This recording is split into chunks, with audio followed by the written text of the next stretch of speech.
Sans remonter très loin, on peut voir une certaine continuité de certains comportements. En 2005, rappelez-vous, au moment du référendum sur le traité constitutionnel européen, les partisans du non sont traités par les médias et d'autres de bas de front, un petit peu crétins quand même, xénophobes, évidemment. Souvenez-vous, le plombier polonais, 2017, les abstentionnistes qui refusent de choisir entre la peste et le choléra au deuxième tour sont traités de crypto-fachos. En 2018, les gilets jaunes très vite sont considérés comme des poujadistes antisémites, toujours les mêmes antiennes. 2020, les opposants aux injonctions contradictoires des individus vendus aux laboratoires pharmaceutiques sont considérés comme de dangereux complotistes propagateurs de virus. On voit là une grande continuité de ceux qui savent,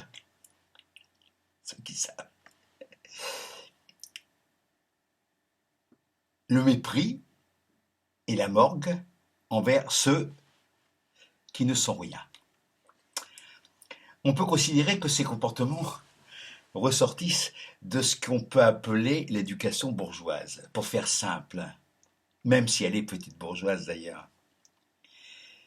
L'éducation bourgeoise repose sur des tabous, essentiellement deux. Le sexe et la mort, au premier chef. Dans l'éducation bourgeoise, il y a des choses qui se disent ou qui ne se font pas. C'est comme ça. L'éducation bourgeoise accumule les non-dits qui finissent néanmoins par exploser au détriment des enfants ou des déviants ou de ceux qui ne sont pas dans l'axe. L'éducation bourgeoise possède un certain nombre de cadavres dans le placard. D'ailleurs, elle repose souvent sur le thème faites ce que je dis, mais pas ce que je fais. Hein. Ce que je fais, c'est le cadavre dans le placard. Mais il y a aussi des histoires encore plus gratinées. Les romans bourgeois en sont bourrés. L'éducation bourgeoise s'appuie sur le principe et les arguments d'autorité. Il n'y a pas de discussion possible. Pas de mise en question de la loi possible. La loi, d'ailleurs, c'est la loi du père, hein, en psychanalyse. C'est la loi du père. C'est le surmoi. Réfléchissez à ce que ça veut dire, surmoi. Surmoi, putain. Voilà, j'en prends plein la gueule, c'est surmoi.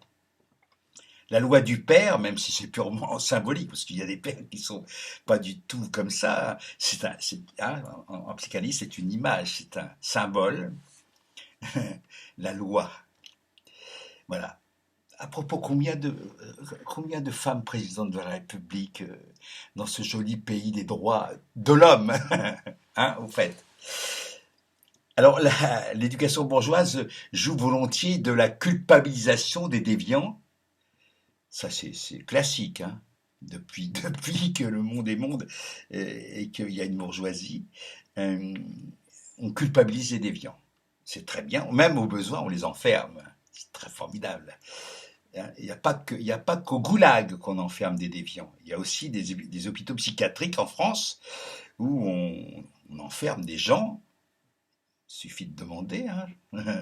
Et puis on vous enferme un petit peu si vous êtes un petit peu, voilà. Évidemment, l'éducation bourgeoise utilise à outrance le chantage affectif. Hein, faut pas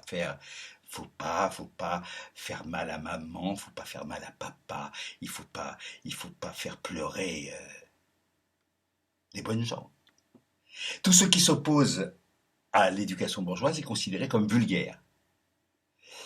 car elle se croit détentrice du vrai, du beau et du bien. L'éducation bourgeoise condamne le révisionnisme, pardon, le relativisme. Elle condamne aussi le révisionnisme, mais elle n'arrête pas de faire du révisionnisme. En histoire, c'est extraordinaire. Hein. Comment les salopards peuvent devenir des héros dans l'histoire vue par l'éducation bourgeoise et comment des gens très bien peuvent disparaître complètement dans les oubliettes. Elle se croit, oui, détentrice. Alors, une petite parenthèse vulgaire. Vulgus, peuple, euh, comme folklore, folk aussi, peuple. D'ailleurs, quand on veut stigmatiser des gens, qu'est-ce qu'on dit? On dit que ce sont des populistes. Des gens qui s'intéressent au peuple, c'est des populistes. Formidable. Hein, c'est-à-dire que le mot a été complètement dénaturé, dévié à l'origine. Le populisme, c'est un mouvement littéraire et artistique. N'oubliez jamais ça. Le mot a été volé, capturé par la bourgeoisie. L'éducation bourgeoise exige que l'on obéisse, mais que de surcroît, on aime sa domination arbitraire. Il faut l'aimer en plus. Faut pas tergiverser. Faut aimer la domination bourgeoise. Évidemment, elle utilise la carotte et le bâton, avec une préférence pour ce dernier, on le voit bien. Hein. Les keufs, en ce moment, c'est pas la carotte, hein, c'est plutôt le bâton. La carotte, c'est autre chose, hein, c'est en amont ou après, avec les impôts, avec des taxes, avec des amendes, etc. Voilà. La carotte dans le cul, en fait, hein, soyons clairs. L'éducation bourgeoise se répète avec les générations. Car la combattre à l'intérieur exige une énergie peu commune, ou une précoce lucidité, ou tout simplement, quand on n'est pas du sérail, quand on ne vient pas de la bourgeoisie, évidemment, on peut se permettre de lui cracher à la gueule, c'est plus facile, parce qu'on n'a rien à perdre. Sauf de rentrer dans la bourgeoisie, de se croire, alors ça s'appelle la trahison, hein, en langage clair. Quand on trahit sa classe, ça s'appelle de la trahison de classe.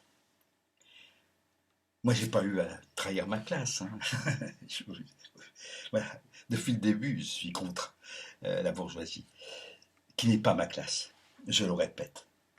Quelle que soit la culture du sujet, l'éducation bourgeoise en limite nécessairement l'intelligence globale, qui suppose que ces dictates soient remis en question. Ça, c'est très difficile pour qui est issu et a subi l'éducation bourgeoise. Je conçois, je compatis.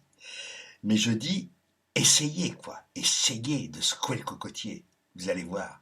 Après, on ressent un bien-être lié tout simplement à la liberté de conscience, de parole, de pensée. Et c'est très, très jouissif, même si des fois on en chie un peu. Camarades, bourgeois ou pas, camarades prolétaires, hasta la victoria.